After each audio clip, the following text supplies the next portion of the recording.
جی میم صاحب، بہت شکریہ آپ کے وقت کا. آج میں چاہتا ہوں ذرا تفصیلی آپ کا نقطہ نظر جانوں اس موضوع کے اوپر کہ ہمارے ہاں جب عام مسلمان مذہب اسلام کو پڑھنا شروع کرتا ہے، علماء کی لکھی ہوئی کتابوں کا مطالعہ کرتا ہے جس میں انہوں نے دین کو سمجھایا ہے، تو ایک نقطہ نظر جو بہت وضاحت سے سامنے آتا ہے وہ یہ ہے کہ اللہ کا دین قرآن و سنت میں موجود ہے، شریعت کے احکام متعین ہیں، اس کی تفصیلات فقہ کی کتابوں میں ہیں، لیکن اسی دین کے اندر ایک انسٹیٹیوشن ہے، ایک مرتبہ ہے، ایک مقام ہے جو اولیاء اللہ کو حاصل ہوتا ہے. کچھ ایسے لوگ ہیں جو بہت ریاضت عبادت میں گزرتے ہیں اور خشوع تذلل اور اطاعت کے نتیجے میں وہ اللہ کے دوست بن جاتے ہیں، اللہ کے قریب ہو جاتے ہیں، تو ان کو ایک خاص مقام اور مرتبہ اللہ کے حاصل ہوتا ہے. ہم دیکھتے ہیں برصغیر میں بالخصوص پوری ایک روایت ہے ان اولیاء اللہ کی، اور بتایا جاتا ہے کہ ولایت ایک مقام ہے جو کچھ لوگوں کو حاصل ہوتا ہے، اور پھر اس میں بھی درجات ہیں. اور یہ وہ لوگ ہیں جو اللہ کے اتنے قریب ہیں کہ لوگوں کی سفارش بھی کر سکتے ہیں، لوگوں کے معاملے میں لوگوں کے حال احوال یہ بھی جان سکتے ہیں. کہا جاتا ہے نگاہ ولی میں وہ تاثیر دیکھی، بدلتی ہزاروں کی تقدیر دیکھی. سوال یہ ہے کہ اللہ کی جو کتاب ہے، دین کا جو سورس ہے قرآن مجید، بہت کیٹیگوریکلی میں آپ سے پوچھنا چاہتا ہوں کہ اس کے اندر یہ ولی اور ولایت کا کوئی تصور، کوئی انسٹیٹیوشن، اس کی کوئی فکری بنیاد کیا آپ کے 40-50 سال کے اللہ کی کتاب کے مطالعے میں سامنے آ سکی ہے؟ میں نے تو یہ جو تصور آپ نے بیان کیا ہے اسی میں آنکھ کھولی تھی. اپنے والد سے جو سب سے پہلے دین کی باتیں سنی وہ اولیاء کے حوالے سے سنی. اس سے پہلے بھی میں یہ عرض کر چکا ہوں کہ میرے والد کو بھی اس کا بہت شوق تھا، اور میرا بھی چونکہ ادبی رجحان تھا تو صوفیہ کی شاعری سب سے پہلے میرے لیے ایک لحاظ سے آپ یہ کہہ سکتے ہیں کہ تفریح طبع کا ذریعہ بھی بنی، فہم و فکر کا ذریعہ بھی بنی، ذہنی تشکیل کا ذریعہ بھی بنی، اور میرے لیے اولین علم اور ہدایت بھی وہی تھی. میں نے اپنی زندگی یہاں سے شروع کی تھی. اس کے بعد بھی بہت اشتغال رہا. مجھے بڑی اچھی طرح یاد ہے کہ شیخ عطار کی تذکرۃ الاولیاء میں اسکول کے زمانے میں اسی شوق سے پڑھتا اور والد کو پڑھ کے سناتا تھا جیسے اب برسوں سے قرآن کے ساتھ تعلق ہے. وہ جو واقعات اس میں بیان ہوتے ہیں، جس طرح کی چیزیں اس میں نمایاں کی جاتی ہیں، وہ گویا شب و روز کی چیزیں تھیں. میری ابتدائی تعلیم بھی جب ہوئی، اور خاص طور پر دینی علوم کی تعلیم، عربی کی، فارسی کی، تو اس میں ہمارے گھر سے کوئی چند گھر چھوڑ کر وہ مدرسہ تھا جو مولانا ابو طاہر محمد نقشبند صاحب نے قائم کر رکھا ہوا تھا، بریلوی مدرسہ فکر کے. وہ ہمارے علاقے میں بڑے علماء میں سے تھے. انہی کے پیچھے سب سے پہلے جمعے پڑھے، انہی کی تقریریں سنی. یعنی جو دین کا تعارف پہلے ہوا، اور آپ جانتے ہیں کہ بچپن کی محبت غیر معمولی ہوتی ہے، وہ اسی نقطہ نظر سے ہوا. تو اس کے ساتھ کوئی میں اناد لے کے پیدا نہیں ہوا. لیکن مختصر کر رہا ہوں بات کو، جب شعور کی عمر کو پہنچنے کے بعد وہ وقت آیا کہ قرآن مجید سے تعارف ہوا، اور یہ بات معلوم ہوئی کہ دین میں یہی کتاب فیصلہ کن ہے. یعنی مجھے اپنا کوئی فلسفہ بیان کرنا ہے، میں اپنا کوئی ما بعد طبیعت کا تصور قائم کرنا چاہتا ہوں، میں ارسطو افلاطون کی طرح کوئی دنیا بنانا چاہتا ہوں، تو وہ ایک الگ چیز ہے. مجھ کو حق حاصل ہے کہ میں سائنس میں تحقیقات کروں، میں ذروں کا دل چیر کے دیکھوں، لیکن اگر میں دین کے بارے میں بات کر رہا ہوں تو یہ طے ہونا چاہیے نا کہ اس میں قرآن کی کیا حیثیت ہے. تو جب قرآن مجید کو اس زاویہ نظر سے پڑھا، اور میں آپ سے پوری سچائی سے عرض کرتا ہوں کہ اس زاویہ نظر سے پڑھنے کی ابتدا اس وقت ہوئی جب میرے جلیل القدر استاذ امام امین احسن اصلاحی سے 1973 میں 73 میں میری پہلی ملاقات ہوئی. 15 دن تک ان سے استفادے کے بعد جب میں نے فیصلہ کیا کہ میں اب قرآن کے لیے خاص ہو جاؤں گا، تو یہ پہلی مرتبہ مجھ پر واضح ہوا کہ قرآن کی دین میں حیثیت کیا ہے. یعنی وہ حیثیت جو اللہ تعالیٰ نے خود اس کو دی ہے. آپ کے پاس دو راستے ہیں نا. آپ اپنے طور پر کوئی دین بنانا چاہتے ہیں، آپ کوئی فلسفہ ایجاد کرنا چاہتے ہیں، تو دیانتداری کا تقاضا یہ ہے کہ اس کو اپنے فلسفے اور اپنے ایجاد کردہ دین کی حیثیت سے پیش کیجیے. محمد الرسول اللہ صلی اللہ علیہ وسلم جو دین ہمیں دے کر گئے ہیں، اس کی بنیاد اللہ کی کتاب قرآن ہے. اور قرآن مجید نے اپنے بارے میں یہ بالکل واضح کر دیا ہے کہ دین سے متعلق حتمی حجت صرف اسی کو حاصل ہے. قرآن مجید کا یہ پہلو ہے جس کو ہمارے ہاں بہت کم لوگوں نے سمجھا یا جانا. وہ مذہبی چیزوں میں سے یا مذہبی کتابوں میں سے ایک کتاب کے طور پر اس کو دیکھتے ہیں. یعنی زبور بھی اللہ کی کتاب تھی، تورات بھی اللہ کی کتاب تھی، لیکن اس وقت قرآن مجید کی یہ حیثیت ہے کہ وہ دین کے تمام معاملات میں اللہ کی اتاری ہوئی میزان ہے. اللہ الذی انزل الکتاب والمیزان، یہ قرآن کے اپنے الفاظ ہیں. اللہ نے یہ کتاب نہیں اتاری، ایک ترازو اتار دی ہے، ایک کسوٹی اتار دی ہے، ایک میزان اتار دی ہے. کیوں اتاری ہے؟ لیقوم الناس بالقسط، تاکہ لوگ دین کے معاملے میں کسی غلطی میں نہ پڑیں، کوئی انحراف نہ اختیار کریں، ٹھیک انصاف پر قائم ہو جائے، صحیح بات پر قائم ہو جائے. اسی طرح یہ بیان فرمایا سورہ بقرہ میں کہ لوگوں کے مابین دین کے بارے میں، دین کو سمجھنے میں، دین کی تعبیر میں، دینی تصورات کی تعین میں اختلافات ہوئے تو ہم نے پیغمبروں کا سلسلہ جاری کیا. یعنی سیدنا آدم علیہ السلام کو جو حیثیت دی گئی تھی کہ اللہ کی وحی ان پر آئی، دین انہیں بتا دیا گیا، یہ کافی تھا. یعنی انسانوں کے لیے ایک روایت بن گئی تھی. انسان کی فطرت میں جو دین ودیت کیا گیا ہے اور پیغمبری کو جو ضرورت ہے وہ آدم علیہ السلام کو دی جانے والی ہدایت کے بعد پوری ہو گئی تھی. لوگ اگر اختلاف نہ کرتے تو کوئی ضرورت نہیں تھی. تو فرمایا کہ کان الناس امۃ واحدہ، لوگ اس دین پر قائم رہے جو سیدنا آدم علیہ السلام کے ذریعے سے انہیں ملا. یعنی انسانی فطرت اور نبوت دونوں کے امتزاج سے جو حقیقت ان کو دی گئی اسی پر قائم رہے لمبے عرصے تک. کان الناس امۃ واحدہ. اس کے بعد فرمایا کہ اختلافات ہوئے، اور جب اختلافات ہوئے تو فرمایا اس کے بعد ہم نے نبیوں کا سلسلہ جاری کیا. اس میں پھر بتایا کہ نبی کیا کرنے آتے تھے، اور ان کے ساتھ انزل معہم الکتاب، ان کے ساتھ کتاب نازل کی. کتاب کس لیے نازل کی؟ لیحکم بین الناس فی مختلف فی، تاکہ دین کے معاملے میں جو اختلافات کیے جا رہے ہیں ان کا فیصلہ سنا دیں. تو یہ حقیقت جب مجھ پر واضح ہو گئی تو پھر بہت بے رحمانہ طریقے سے میں نے ساری مذہبی روایت کو، خواہ وہ یہود کی ہو، خواہ وہ مسیحیوں کی ہو، خواہ وہ کوئی قدیم علم کلام ہو، وہ جدید علم کلام ہو، وہ ہمارے ہاں کی روایتیں ہوں، ہمارے مذہبی افکار ہوں، ہماری فقہ ہو، یہ سب چیزیں پھر ظاہر ہے کہ میرے لیے ناگزیر ہو گیا کہ میں اس کو قرآن مجید پر رکھ کر دیکھوں. معاف کیجیے. جی. چنانچہ اب سب سن 73 سے لے کے حساب کر لیجئے کتنا عرصہ اس میں صرف ہوا ہے. یہ سارا عرصہ میں نے اسی میں گزارا. اب میں اس پس منظر کو واضح کرنے کے بعد آپ کے سوال کا جواب دیتا ہوں کہ میں نے پورے قرآن مجید کو بار بار پڑھا ہے، بار بار دیکھا ہے. آپ جانتے ہیں کہ اس کی تفسیر کی ہے پورے قرآن کی، جو اب 5 مجلدات میں شائع ہو چکی ہے البیان کے نام سے. پورا قرآن ولایت کے اس تصور سے بالکل خالی ہے. اچھا. یعنی کسی جگہ اس کا کوئی شائبہ بھی آپ کو نظر نہیں آتا. قرآن میں ولی کا لفظ اس معنی میں استعمال ہی نہیں ہوا جس معنی میں اس کو عام طور پر سمجھا جاتا ہے. یہ ایمان والوں کی ایک عام صفت کے طور پر استعمال ہوا ہے اور اللہ تعالیٰ کے لیے بھی استعمال ہوا ہے. یعنی اللہ تعالیٰ کے لیے استعمال ہوتا ہے یہ کارساز کے معنی میں، اللہ بندوں کا کارساز ہے، اور بندوں کے لیے استعمال ہوتا ہے اللہ کے دوستوں کے طور پر، اور یہ سب کے لیے ایک عام لفظ ہے. یعنی اس میں کسی مرتبے، کسی منصب کا کوئی تصور ہی نہیں ہے.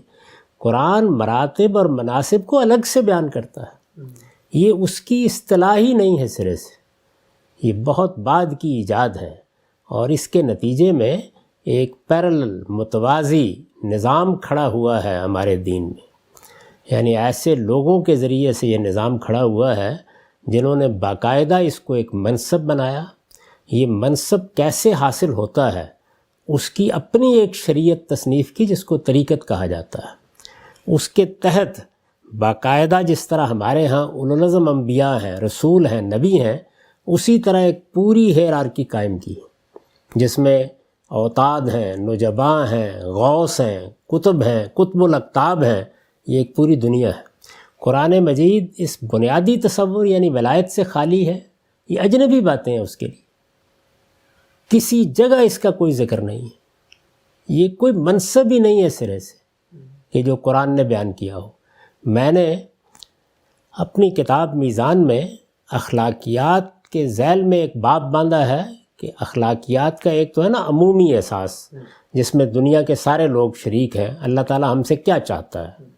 ظاہر ہے کہ دین ہمارے اخلاقی وجود کی تطہیر کو اس کے منتہا تک پہنچاتا ہے۔ دین میں آدرش یا نصب العین یہی ہے۔ رسول اللہ صلی اللہ علیہ وسلم نے فرمایا ہے کہ بعثت لأتمم مکارم الاخلاق، وہ اسی حقیقت کا بیان ہے۔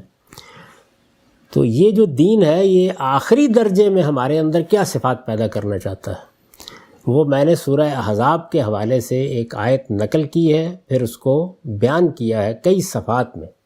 ان ساری صفات کو آپ پڑھ لیں، کوئی شائبہ بھی آپ کو اس کا نظر نہیں آئے گا۔ وہ کمال ہے، آخری درجے کا جو کمال قرآن نے بیان کیا ہے، اس میں کیا صفات ہونی چاہیے، وہ سب وہ چیزیں ہیں جس میں نہ کوئی مراقبے ہیں، نہ کوئی چلے ہیں، نہ کوئی ریاستیں ہیں، نہ کوئی روحانی مکاشفات ہے، کوئی چیز نہیں ہے، وہ عمل کا اظہار ہے۔ اسلام میں ہوتا ہے، ایمان میں ہوتا ہے، روزے میں ہوتا ہے، اللہ تعالیٰ کے ساتھ ہمارے تعلق میں ہوتا ہے، اخلاقی حدود کی پاسداری میں ہوتا ہے، اس کو آپ نکال کے پڑھ سکتے ہیں۔ اور اس کے ساتھ جو اللہ تعالیٰ نے بشارتیں دی ہیں، وہ جہاں جہاں قرآن مجید میں آپ دیکھیں گے یہ بالکل واضح ہو جائے گا کہ وہ آخرت سے متعلق ہے۔ مثلا بڑی مشہور آیت ہے کہ اللہ کے دوستوں کو کوئی حزن، کوئی غم نہیں ہوگا۔ کہاں نہیں ہوگا؟ ہر جگہ نکال کے دیکھیے، قیامت میں۔ اس دنیا میں تو اللہ کے پیغمبر اور رسول بھی غم زدہ ہوئے ہیں، خوف میں رہے ہیں۔ قرآن مجید نے بتایا ہے کہ کس کس نوعیت کی بات رہی ہے۔ صحابہ کرام کے بارے میں یہ کہا ہے کہ یہ تکلیفیں، یہ مصیبتیں، اس طرح کے غم، یہ سب ان کے امتحان کے لیے ان پر آئے۔ باقاعدہ بیان کیا اس بات کو، جو اللہ تعالیٰ نے یہ فرمایا کہ لا خوف علیہم ولا ہم یحزنون، یہ جنت کی تعبیر ہے کہ جس وقت تم میری بارگاہ میں حاضر ہوگے تو یہ سارے غم ختم ہو جائیں گے اور یہ سارے اندیشے ختم ہو جائیں گے۔ ان چیزوں کو اٹھا اٹھا کر دنیا میں لایا گیا۔ قرآن مجید کو آپ پڑھیں تو وہ بالکل واضح تصویر اس کی بیان کر دیتا ہے۔ تو وہ صفات ہیں جو بیان ہوئی ہیں۔ اس کے بعد یہ بات کہ اللہ کا قرب حاصل ہو، فرمایا کہ اس کا ظہور بھی قیامت میں ہوگا۔ اولئک المقربون، یہ قیامت میں یہاں کے اعمال کے نتیجے میں سابقون کو ملنے والا درجہ ہے، وہاں ملے گا۔ یعنی یہاں کوئی خدا کے تخت کے ساتھ نہیں بیٹھا ہوا، اس دنیا میں بڑے ہوں یا چھوٹے، عارف ہوں یا عامی، سب سے جس چیز کا تقاضا ہے وہ ایمان بالغیب ہے۔ ایمان بالغیب کا مطلب اندھا ایمان نہیں ہوتا، یعنی عقل کی بنیاد پر ماننا، بن دیکھے ماننا۔ ایمان بالغیب میں بے ظرفیت کی ہے، غیب میں رہتے ہوئے ماننا۔ یہاں شہود جس کو کہتے ہیں نا کہ صدیقین کو مشاہدہ ہو جاتا ہے، حقائق کھل جاتے ہیں، روحانی مراتب ہو جاتے ہیں، یہ قرآن کے پورے فلسفے کے خلاف ہے۔ قرآن مجید نے اپنی ساری دعوت کی بنیاد ایمان بالغیب پر رکھی ہے۔ اور یہ بات کہ اس دنیا میں جو ہم نیکی کرتے ہیں، خیر کرتے ہیں، اس کے بھی اگر کوئی مراتب کے نام قرآن نے دیے ہیں تو وہ کیا ہیں؟ وہ یہ نہیں ہے جو لوگ بیان کرتے ہیں، نہ غوث، نہ کتب، نہ داتا، نہ غریب نواز، نہ روحانیت کے مراتب پانے والے۔ یہ سب چیزیں قرآن مجید کے لیے بالکل اجنبی ہیں۔ آپ دیکھیے اس نے کیا کہا، اولئک، آپ پہلے سورہ فاتحہ کو دیکھیں، وہاں پر آپ دعا کرتے ہیں، کیا دعا کرتے ہیں کہ پروردگار اہدنا الصراط المستقیم، ہمیں سیدھے راہ کی ہدایت بخش، صراط الذین انعمت علیہم، کن کی راہ؟ جن پر تیرا انعام ہوا۔ اس کو آگے بیان کیا ہے، اولئک مع الذین انعم اللہ علیہم، اللہ تعالیٰ نے جن پر انعام کیا، میرے بندے کیا کریں؟ مراقبہ کریں، ریاضت کریں، رہبانیت اختیار کریں، تپسیا کریں، کہیں جا کر بیٹھیں، دھنی رمائیں، دنیا چھوڑیں۔ کچھ نہیں کہا، من یطع اللہ و رسولہ، اللہ اور اللہ کے رسول کی اطاعت کریں اپنی زندگی میں، ان کا حکم مانیں۔ اس میں بھی دیکھیے حکم مانے کے الفاظ استعمال کیے ہیں، یعنی اللہ کی ہدایت، اللہ کے پیغمبر کی ہدایت کے سامنے سر تسلیم خم کر دینا، اسی کو اسلام کہتے ہیں۔ یہ بیان کر کے کہا کہ جو لوگ یہ کریں گے وہ قیامت میں کن کے ساتھ اٹھیں گے؟ اولئک مع الذین انعم اللہ علیہم، وہی انعما جو وہاں انعمتا استعمال کیا، جن پر اللہ نے انعام کیا، یعنی اللہ کی نعمت جو انسان کو ملتی ہے اس کے نتیجے میں وہ مرتبے کیا ہیں جو ملتے ہیں؟ وہ غوث ہیں، وہ قطب ہیں، وہ اوتاد ہیں، وہ ابدال ہیں۔ قرآن خالی ہے ان سب چیزوں سے۔ وہ کہتا ہے وہ مرتبے کیا ہیں؟ وہ کیا ہیں؟ وہ ایک نبی تھے، مع نبیین۔ دوسرے کون ہیں؟ صدیقین، یعنی نبیوں کی تصدیق کرنے والے، اپنے علم و عمل میں صداقت سے زندگی بسر کرنے والے۔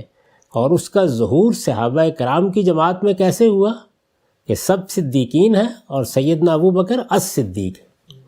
دیکھیے وہی لفظ استعمال کیا ہے۔ دوسرے کیا؟ شہداء، یعنی اللہ کے دین کی گواہی دینے والے، اپنی زندگی سے گواہی دینا، اپنے علم سے گواہی دینا، اپنے عمل سے گواہی دینا، اور یہاں تک کہ اگر جان دینی پڑ جائے تو جان دے کے گواہی دینا۔ تو یہ منصب بیان کیا۔ اور تیسرا کیا ہے؟ نبیوں کے بعد اگر کہیں تو چوتھا، اور ان کے بغیر کہیں تو تیسرا صالحین، نیک لوگ، عمل صالح کرنے والے۔ تو قرآن مجید کی تعبیریں یہ ہیں۔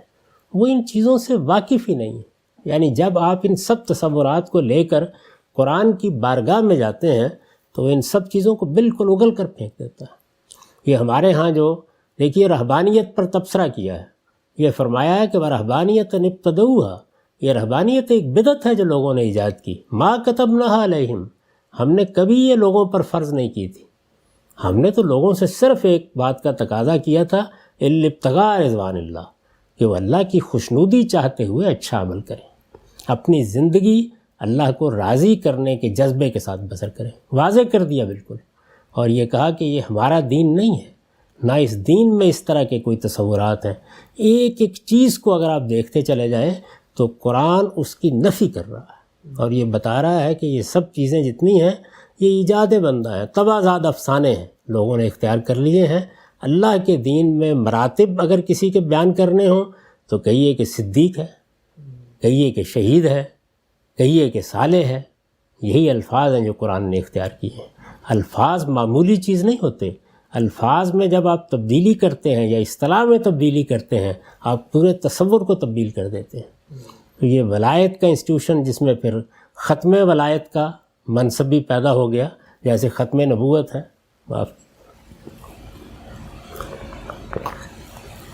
یہ سب طبعزاد افسانہ ہے۔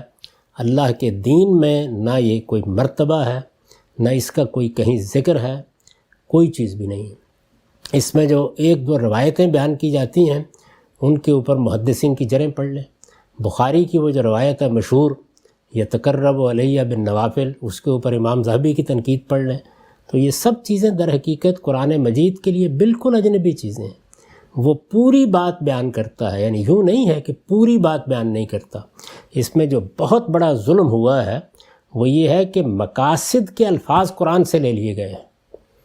یعنی وہ کہتا ہے احسان اختیار کرو، احسان قرآن میں کوئی مرتبہ ہی نہیں ہے، وہ تو اسلام کے لیے لازمی شرط ہے۔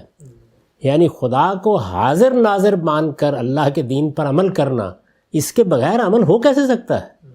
یہ کوئی اوپر کا مرتبہ نہیں ہے۔ روایت میں جو الفاظ تھے ان کا ترجمہ غلط کیا گیا، وہ الفاظ یہی بات بیان کر رہے تھے۔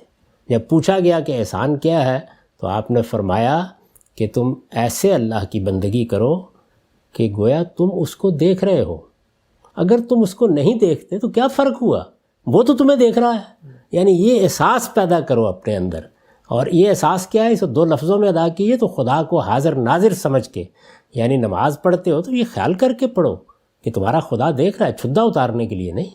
کسی سے نیکی کرو، کوئی بھلائی کا کام کرو، دنیا میں کوئی خیر پھیلاؤ تو اللہ کو حاضر ناظر سمجھ کے یہ سب کام کرو۔ یہ سادہ بات تھی، لیکن اس کو ایک مرتبہ بنا دیا گیا اور ایک نئی چیز داخل کر دی۔ تزکیہ نفس، یہ لفظ قرآن سے لیا گیا اور کہا کہ اس کا طریقہ ہم بتائیں گے، اس کے لیے ہم ایجاد کریں گے یہ ساری چیزیں۔ حال ہے کہ خدا کے پیغمبر کو جب یہ کتاب دی گئی قرآن مجید تو اس میں کہا کیا گیا کہ تزکیہ اس دین کا مقصد ہے اور اس کے لیے یہ 2 کام کرنے ہیں، وہ بتائے ہیں اللہ تعالیٰ نے۔ یعنی جو قرآن مجید کی آیت 3 جگہ آئی ہے وہ، اس میں یہ پوری بات بتائی گئی ہے۔ تو یہ بالکل ایسا ہی ہے کہ جیسے کوئی آدمی یہ کہے کہ دیکھیے یہ قرآن مجید نے کہا ہے نا کہ آپ کو نماز پڑھنی ہے، کس لیے پڑھنی ہے؟ اللہ کی یاد کے لیے پڑھنی ہے۔ تو ہم آپ کو بتاتے ہیں کہ اللہ کی یاد کا اس سے اور اچھا طریقہ موجود ہے، زیادہ بہتر ہو جائے گی۔ قرآن کو اصرار ہے کہ وہ مقصد بھی طے کرے گا، طریقہ بھی بتائے گا۔ یہ پورا دین ہے۔ تو اس وجہ سے یہ جو آپ نے سوال کیا ہے بہت معذرت کے ساتھ، یہ بالکل بے بنیاد انسٹیٹیوشن ہے، یہ بالکل ایک متوازی انسٹیٹیوشن ہے، یہ دین کے مقابلے میں کھڑا ہوا ہے۔ اس میں براہ راست رابطے کے طریقے اختیار کیے گئے ہیں، اس میں جو چیزیں بھی بیان کی گئی ہیں جس کو آپ طریقت کہتے ہیں وہ کچھ نہیں مگر شریعت کے مقابل میں ایک پورا دین ہے۔ ٹھیک، اچھا غام صاحب، ہم جس وقت دین کی بات کرتے ہیں اور بالعموم جب آپ مذہبی اپنی فکر کو پیش کرتے ہیں تو لوگ ایک بڑی شدت سے اصرار کرتے ہیں کہ ایک غامدی صاحب کا تصور ہے دین کا، اور ہم تو در حقیقت صحابہ کے فہم، صحابہ کے تصور پہ کھڑے ہوئے ہیں۔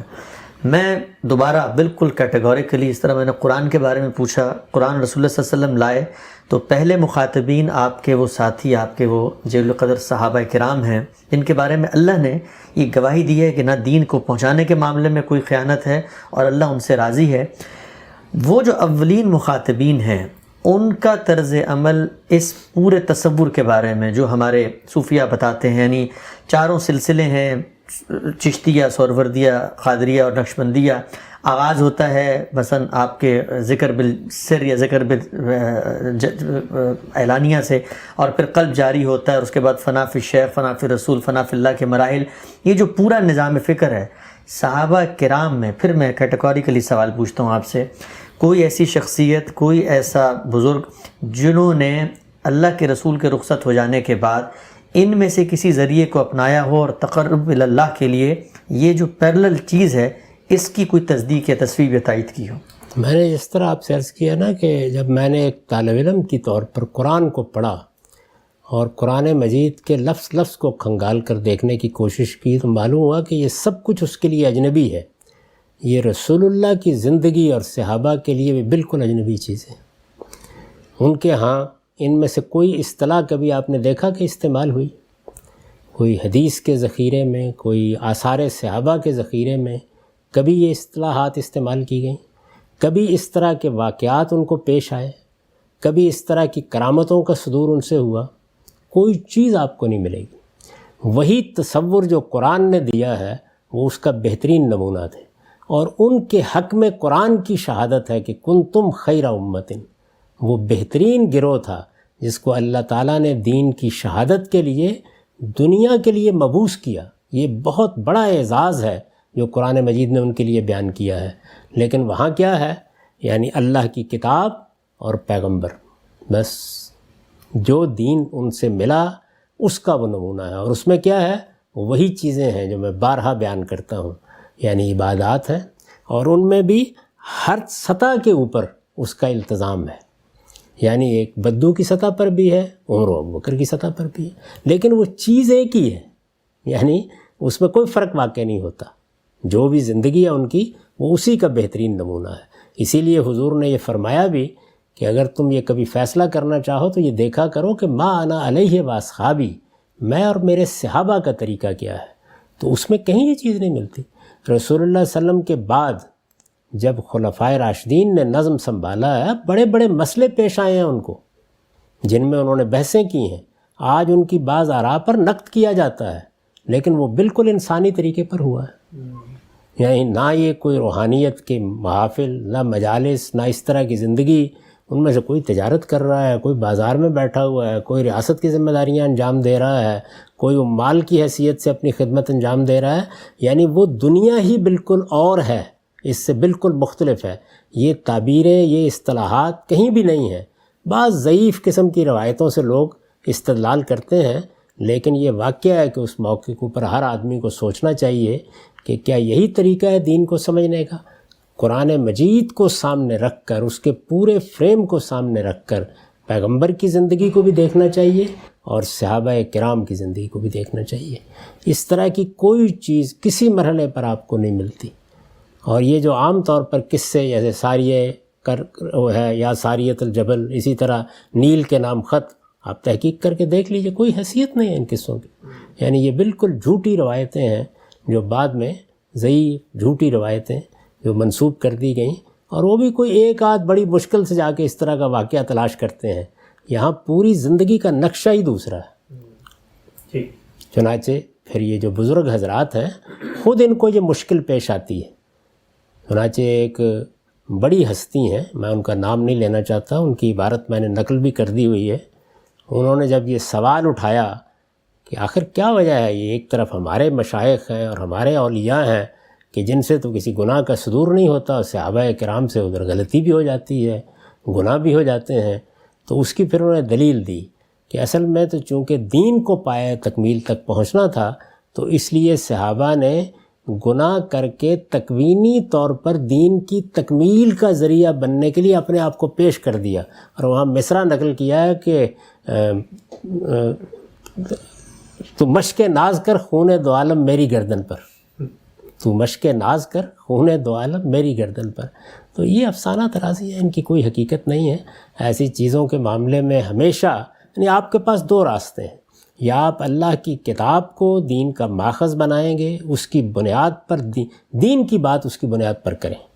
اللہ کی کتاب کو مرکز اور محور بنا کر پوری کتاب میں دیکھ لیں. کسی جگہ یہ وہاں سے ایک ولی کا لفظ پڑھ لیا، یہ دیکھا ہی نہیں کس معنی میں استعمال ہوا ہے، کس سیاق میں استعمال ہوا ہے. وہ چونکہ لفظ استعمال ہو گیا ہے. یہ بالکل ایسی ہی بات ہے جب میں نے لوگوں کو توجہ دلائی 2015 میں کہ یہ خلافت کوئی دینی اصطلاح نہیں ہے، یہ تو عربی زبان کا ایک لفظ ہے اور قرآن میں ان 3 معنی میں استعمال ہوا ہے. اسی طرح کا معاملہ اس لفظ کا ہے جس کو آپ ولی کہتے ہیں. کوئی اصطلاح نہیں، کوئی تعبیر نہیں. قرآن مجید نے جس وقت یہ بیان کرنا چاہا ہے کہ مراتب کیا انسان حاصل کرتا ہے، تو میں نے آپ کو بتایا کہ کیا بیان کیے ہیں. یعنی اللہ کے پیغمبر ہیں جن کو اللہ نے بڑا درجہ دیا، اس کے بعد صدیقین ہیں، شہداء ہیں، صالحین ہیں، بس. اور یہ سب آپ دیکھیے، صدیقین آپ کے عمل کی تعبیر ہے، نہ کسی روحانی مرتبے کی. شہادت آپ کے عمل کی تعبیر ہے. تو وہاں سارا کا سارا جو زور ہے وہ اس چیز پر ہے. اور یہاں صورتحال کیا ہے؟ یہاں یہ ہے کہ افلاک کی سیریں ہیں، روحانی عالم کو فتح کرنا ہے، اور اس میں ساری وہ بطلموسی حیات ہے، اسی کے افلاک ہیں جن میں گردش ہوتی ہے. یہ معلوم ہی نہیں ہوتا کہ دنیا کہاں سے کہاں پہنچ گئی. تو یہ سب چیزیں جتنی ہیں یہ حقیقت ہے کہ نہ اللہ کی کتاب انہیں قبول کرتی ہے، نہ پیغمبر کے ارشادات انہیں قبول کرتے ہیں، اور نہ صحابہ کرام کی زندگی انہیں قبول کرتی ہے. ٹھیک. صاحب 3 پہلوؤں پر میں مزید چاہتا ہوں ہم بات کریں، اور بالکل فوکسڈ کیٹیگوریکلی ان کے اوپر. قرآن مجید کی روشنی میں کہا ہی جاتا ہے کہ جب یہ ہمارے جل قدر صوفیاں ہیں انہوں نے مذہب پر غور کیا، تو غور کرنے کے نتیجے میں 3 پہلو، ایک توحید، ایک نبوت، اور تیسرا دین کے اندر جو نظام فکر ہے جس کے ذریعے سے آپ اللہ کے قریب ہوں گے، ان میں جدوجہد کی کچھ مشقیں اور ریاضتیں. تینوں کو میں الگ الگ لینا چاہتا ہوں. پہلی چیز یہ کہ توحید کے بارے میں کہا جاتا ہے کہ جی توحید کے 4 مراتب ہیں: عام آدمی کی توحید، منافق کی توحید، متکلمین کی توحید، اور اخص الخواص کی توحید.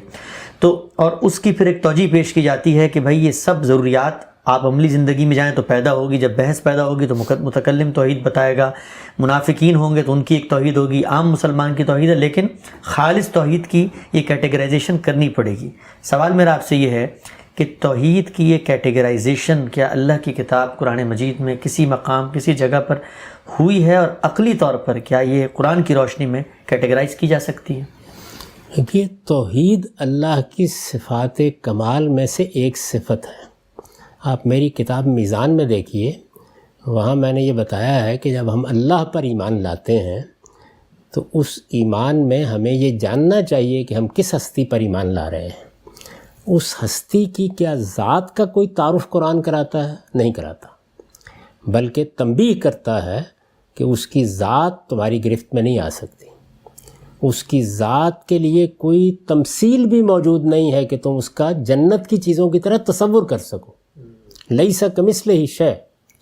اس کے بعد یہ بتاتا ہے کہ اس کی صفات جمال کیا ہیں، اس کی صفات جلال کیا ہیں، اس کی صفات کمال کیا ہیں. ان صفات کمال میں سے ایک صفت ہے اس کا واحد اور احد ہونا، یکتا ہونا، یگانہ ہونا. اس کو تعبیر کرتا ہے قرآن مجید لا الہ الا اللہ کے الفاظ میں. تو یہ الوہیت کی توحید ہے. بس پورے قرآن مجید میں دیکھ لیجئے، کوئی اور چیز ہے ہی نہیں. یہ بحث کہ منافق کا ایمان کیا ہوتا ہے، یہ ایمان کی بحث ہے، اس کا توحید سے کیا تعلق ہے؟ یعنی جب میں نے اللہ کے دین کو مانا تو اگر میں نے دھوکہ دینے کے لیے مانا ہے تو یہ منافق کا ایمان ہوگا. اگر میں نے دل کی گہرائیوں سے اس حقیقت کو سمجھ کر مانا ہے تو یہ ایک سچے صاحب ایمان کا ایمان ہوگا. یہ بحث اگر کرنی ہے تو وہاں کریں، اس کا اس صفت سے کیا تعلق ہے؟ تو اس وجہ سے یہ توحید کیا ہے وہ قرآن مجید نے بالکل واضح کر دیا. اللہ کے سوا کسی کو الہ نہیں مانا جائے گا. اور پھر منفی طور پر بتا دیا ہے کہ شرک کیا ہوتا ہے. یعنی اللہ کی ذات میں سے کسی کو قرار دینا، اللہ کو کسی ذات میں سے قرار دینا، اللہ تعالیٰ کے لیے خلق کو تنہا ماننا، یہ توحید کا تقاضا ہے، اور امر کو بھی. لہذا خلق و امر میں کسی کو شریک کرنا، الا لہ الخلق والامر. تو شرک کو منفی طور پر بتا دیا، اور توحید کیا؟ اللہ کی صفات کمال میں سے ایک صفت ہے، وہ یکتا اور یگانہ ہے، احد ہے، ذات بے ہمتا ہے. تو یہ ہے اصل میں بس قرآن مجید کی توحید، سادہ، واضح. اس میں یہ جتنی باتیں بھی بیان کی جاتی ہیں یہ توحید وجودی ہے، اور اللہ کے سوا کوئی مقصود نہیں رہنا چاہیے.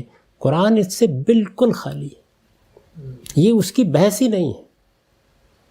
اللہ پر ایمان کے تقاضے کیا ہیں، یہ بحث ہی بالکل الگ ہے. تو میں نے ان تقاضوں کو دین حق کے ذیل میں بیان کیا ہے. یہ اگر بیان کرنے تھے تو وہاں بیان ہونے چاہیے.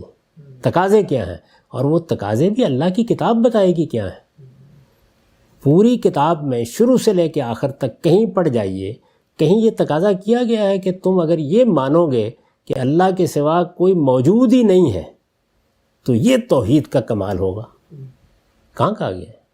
کس آیت میں کہا گیا ہے؟ کہاں یہ بات بیان ہوئی ہے؟ قرآن مجید ان تصورات سے بھی بالکل خالی ہے. یہ معلوم نہیں کیسے پیدا ہوئے، معلوم ہے کیسے پیدا ہوئے. یعنی میں اس کی تاریخ بتا سکتا ہوں آپ کو کیسے پیدا ہوئے. یعنی ظاہر ہے ایک فلسفے کی ٹریڈیشن ہے جو قائم ہوئی، یونان سے قائم ہوئی، اسکندریہ سے ہوتی ہے آئی، افلاطونس میں ہاں پرورش پائی. اس کے بعد وہ ہمارے ہاں داخل ہوئی، مسیحی متکلمین نے اس کا پس منظر تخلیق کیا. پھر بڑے بڑے لوگ ہمارے ہاں بھی پیدا ہوئے، انہوں نے اس کو سمجھا اور اس میں انہوں نے بھی کمال کی، بعض چیزیں بیان کی. وہ ان کی وہ ما بعد طبیعت ہے جو ان کے تخیل کی کرشمہ سازی ہے. اگر اس کو تخیل کی کرشمہ سازی کے طور پر بیان کریں تو میں بھی داد دوں گا، لیکن وہ ہے کیا؟ وہ شاعری ہے. حقائق وہ ہیں جو اللہ کی کتاب نے بیان کیے ہیں. تو ایک بڑا شاعر مثال کے طور پر جب ایک تخیل کا محل استوار کرتا ہے، وہ اقبال نے کہا ہے نا کہ محل ایسا کیا تعمیر عرفی کے تخیل نے، تصدق جس پہ حیرت خانہ سینہ و فارابی. یعنی سینہ و فارابی بھی یہ فلسفی ہیں. سینہ و فارابی بھی جب اپنے تخیل سے ایک ماورا دنیا بناتے ہیں تو وہ بھی بڑے کمال کی ہوتی ہے، لیکن اس کا ماخذ کیا ہے؟ اس کا ماخذ تخیل ہے. ایک اعلیٰ تخیل رکھنے والا شاعر ایک چیز تعمیر کر دیتا ہے، آپ اس کے طلسم میں کھو کر رہ جاتے ہیں. ایک فکشن رائٹر یہ کام کرتا ہے. آپ ایک ناول پڑھ رہے ہوتے ہیں، وہ ایسے لگتا ہے کہ جیسے اس نے حقیقی دنیا آپ کے گرد تخلیق کر دی ہے. تو فلسفے کی سطح پر بھی یہ کام ہوتا ہے، فکر کی سطح پر بھی یہ ہوتا ہے. یہ وہ کام ہے، اور یہ اپنے آپ کو ایک زمانے میں بیان کر چکے، اس کے بعد کھو کر کہیں دنیا میں ختم ہو گئے. قرآن نے جو علم کا تصور پیدا کیا ہے وہ بھی ان کے تصور علم سے بالکل مختلف ہے. اچھا، دوسرا پہلو جو ہم صاحب وہ ہے نبوت کا. کہا جاتا ہے کہ جی نبوت جو ہم صوفیہ کی کتابیں پڑھتے ہیں کہ وہ ایک مقام ہے، پیغمبروں کو ملتا ہے، وہ اختصاص کے ساتھ شریعت دے کے ملتا ہے، لیکن ایک دوسرا سلسلہ ہے جس کا آغاز فیضان وجود سے ہوتا ہے. انسان کے ہونے سے ہی جس طرح شہد کی مکھی کو اللہ الہام کرتا ہے، اسی طرح یہ مقام جس طرح انبیاء کو ملتا ہے، یہی مقام جو ہے وہ عام آدمی کو بھی ملتا ہے، اور پھر اس میں ترقی پاتے پاتے اقتصادی طور پہ ایکوائرڈ طریقے سے ایک آدمی اس مقربین کی جگہ پہ پہنچ جاتا ہے۔ تو یہ جو تصور نبوت ہے اور اس کی جو توجیہ پیش کی جاتی ہے، اس کو قرآن مجید کسی مقام پہ قبول کرتا ہے؟ قرآن مجید نہ حدیث نہ صحابہ کرام۔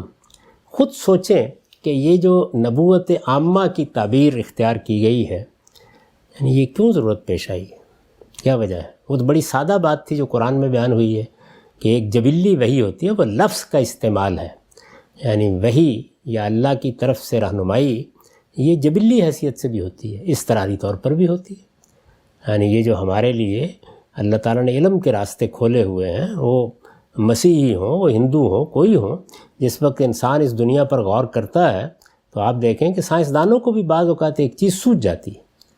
اس طرح کا مکاشفہ کو مجھے 10 مرتبہ ہوا ہوگا، وہ کیا ہوتا ہے؟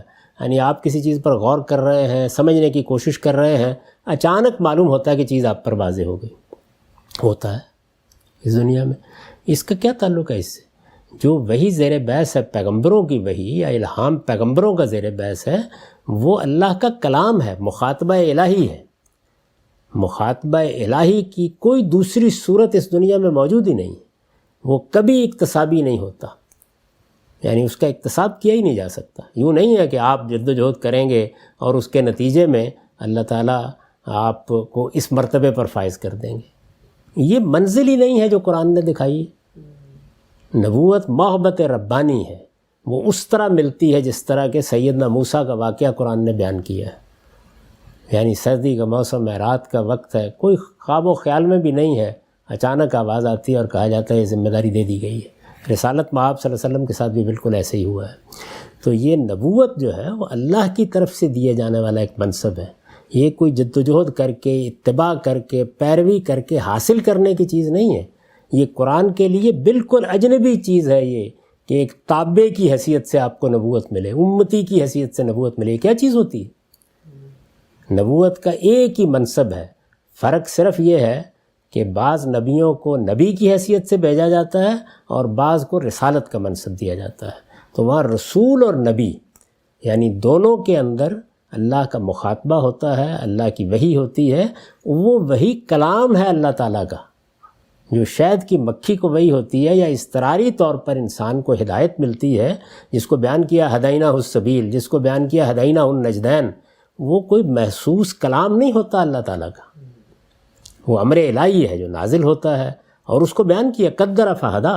اللہ تعالیٰ ایک اندازہ مقرر کرتے ہیں، پھر انسان کو اس کی ہدایت پہ ڈال دیتے ہیں۔ اس میں بھی اللہ تعالیٰ کی طرف سے رہنمائی ہوتی رہتی ہے، لیکن وہ غیر محسوس ہوتی ہے۔ اور اگر کسی موقع پر کوئی خواب یا رویا دکھایا جاتا ہے تو اس کی نوعیت بھی ہوتی ہے کہ وہ تعبیر کا محتاج ہوتا ہے، اس میں کوئی براہ راست بات نہیں کی جاتی۔ پیغمبروں کے رویا کا معاملہ بھی یہی ہوتا ہے۔ تو اس وجہ سے یہی ہے اللہ تعالیٰ نے جو قرآن نے ہمارے سامنے تصویر رکھی ہے، وہ یہی تصویر ہے۔ اب آدمی کو فیصلہ کرنا ہوتا ہے کہ وہ اللہ کی کتاب سے دین حاصل کرے گا، تو بڑی سادہ بات ہے، اور وہ یہ کہ جو تصور بھی آپ نے قائم کیا ہے، آپ بتائیے اللہ نے اس کو کہاں بیان کیا ہے؟ تو یہ نبوت عامہ، یہ ولایت، یہ قرآن مجید میں کس جگہ بیان ہوئی؟ قرآن مجید من البدایہ الی النہایہ، الحمد سے ناس تک ان تصورات سے بالکل خالی ہے۔ وہاں نبوت کی ایک ہی صورت ہے، اللہ کی مخاطبت، اس منصب پر فائز کرنا، اسی کے لیے وحی آتی ہے، اور پیغمبروں کا یہ سلسلہ محمد الرسول اللہ صلی اللہ علیہ وسلم پر ختم کر کے مہر لگا دی گئی۔ آخری سوال غم صاحب، بالکل وہ یہ کہ ایک عام آدمی آپ کا یہ پوری بات جو قرآن اور سنت پر مشتمل ہے، صحابہ کرام کی زندگی کا نمونہ بالکل واضح ہے کہ دین کیا ہے اور اس کے متوازی ایک دوسرا نظام فکر، ایک عام آدمی یہ سوال کرتا ہے کہ بالکل سمجھ میں آتی ہے بات، ٹھیک ہو گیا، لیکن پھر کیا وجہ ہے کہ اس راہ پہ جو لوگ چلتے ہیں ان سے پھر کرامات کا ظہور، آسمانوں کی سیر، غیب کے احوال، یہ صلاحیتیں بھی ان کو مل جاتی ہیں، کتابوں میں بھی لکھا ہے، اور جب ان سے کہا جاتا ہے تو کہتے ہیں آؤ تمہیں بھی ہم دکھا دیتے ہیں، سیر کروا دیتے ہیں۔ تو وہ یہ سمجھنا، اس کو یہ اضطراب پیدا ہوتا ہے کہ اگر یہ ایک غلط طریقہ ہے، دین میں نہیں بیان ہوا، تو پھر اس میں یہ کامیاب کیسے ہو جاتا ہے، اس میں لوگوں کو یہ مراتب حاصل کیسے ہو جاتے ہیں؟ اللہ تعالیٰ کی اس کائنات پر غور کرنے کے نتیجے میں آئنسٹائن نے کیا کچھ کر ڈالا، نیوٹن نے کیا کچھ کر ڈالا، موجودہ دنیا میں کیا کیا گیا ہے۔ تو آپ کے نفس کے اندر بھی ایک دنیا ہے، اگر آپ اس سے رابطے کی مہارت پیدا کر لیں تو آپ بھی بڑے بڑے کمالات دکھا سکتے ہیں. اس کا دین سے کیا تعلق؟ وہ ایک بدھ لاما بھی دکھا دے گا، وہ ایک ہندو یوگی بھی دکھا دے گا، وہ ایک عیسائی متکلم بھی دکھا دے گا. آپ کے پاس وقت ہو تو میں آپ کو ان سب کی داستانیں سنا دیتا ہوں. یعنی ان کی تذکرۃ الاولیاء ہم سے بھی بڑی ہے اور صدیوں پر محیط ہے. تو اس سب کچھ کا کوئی تعلق اللہ تعالیٰ کی طرف سے کسی بات سے نہیں.